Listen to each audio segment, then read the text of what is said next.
There is worst disaster coming to the Philippines. Ending of this October, November and December. God says worst disasters are coming to the Philippines. Saw tsunamis coming to the Philippines. I saw typhoon, more earthquakes. This time I saw an earthquake from 8 point. The reason why the Philippines is facing these disasters is because there is much idolatry practice in the Philippines. Ang nakakatakot na hula ni Perez Hindi sa Pilipinas bago matapos ang taong 2025.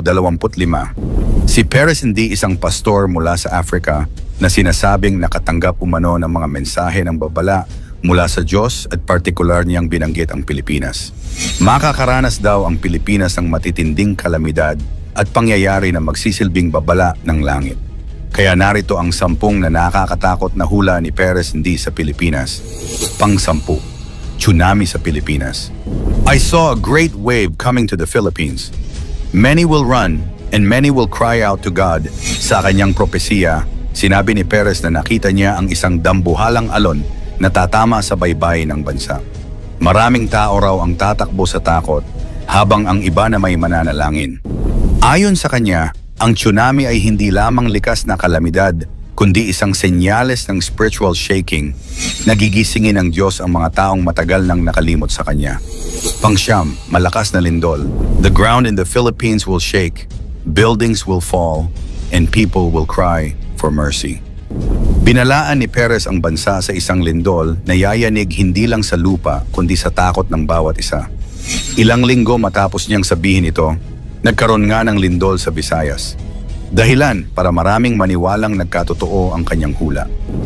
Ayon kay Hindi, ito raw ay warning ng Diyos, hindi para manakot, kundi para pagsisihan ng mga tao ang kasalanan at manumbalik sa pananalangin. May ilan ding naniniwalang ito'y may kinalaman sa posibleng the big one na pinaghahandaan ng bansa. Pang-8, malawakang pagbaha at pagguho ng lupa. I saw floods covering many places. I saw landslides destroying houses and roads.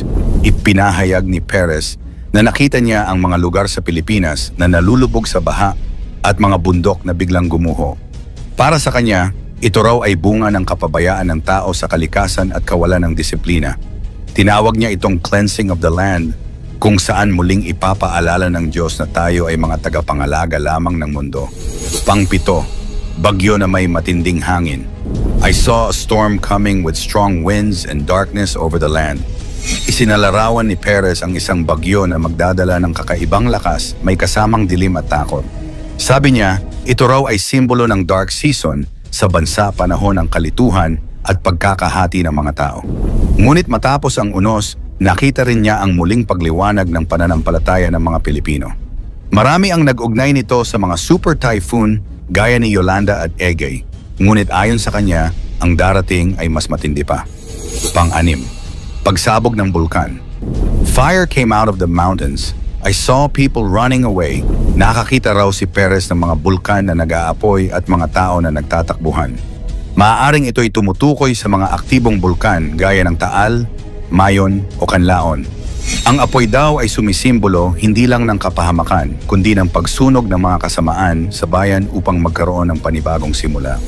Pang-5, krisis sa pamahalaan. I saw confusion among leaders. I saw changes in power. Ayon kay Perez, nakita niya ang kaguluhan sa pamahalaan. Mga hindi pagkakaunawaan at pagpapalit ng posisyon sa pamumuno.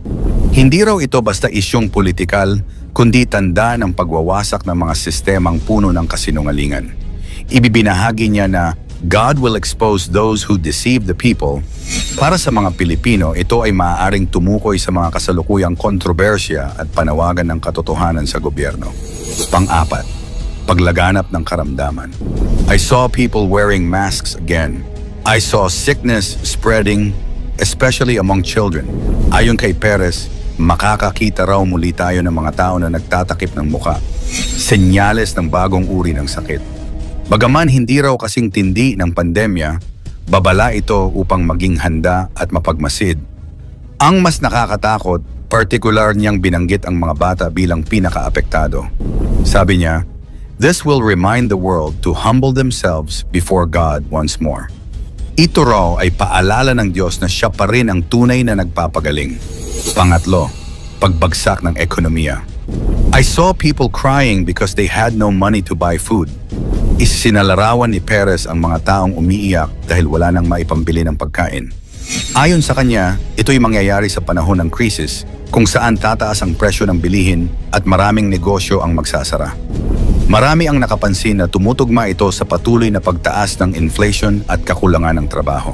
Ngunit sabi niya, those who trust God will never lack.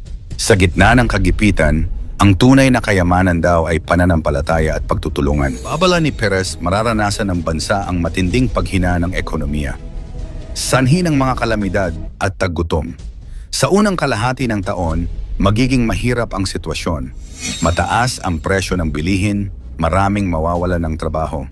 Ngunit sa ikalawang kalahati, kapag ang bansa ay nagsisi at bumalik sa Diyos, unti-unti raw muling sisigla ang ekonomiya. Ito raw ay divine reset upang alisin ang kasakiman at ibalik ang tamang paggamit ng kayamanan. Pangalawa, espiritual na giyera. There will be a spiritual battle over the nation. Evil will rise but God will raise His people. Isa sa mga pinakamatinding babala ni Perez ay ang tungkol sa isang espiritual na labanan sa bansa. Ayon sa kanya, kakaroon ng paglaganap ng kasamaan, kasinungalingan, karahasan, pagtutukso. Ngunit hindi magtatagumpay dahil gagamitin ng Diyos ang mga mananampalataya upang maging liwanag. Tinuturing niya itong panahon ng pagsubok ng pananampalataya kung saan malalaman kung sino ang tunay na nasa panig ng kabutihan. At ang ating number 1, malaking pagising ng bansa. I saw light over the Philippines. After the shaking and the storm, I saw revival. Matapos ang lahat ng lindol, baha at bagyo, nakita daw ni Perez ang liwanag na bumabalot sa Pilipinas.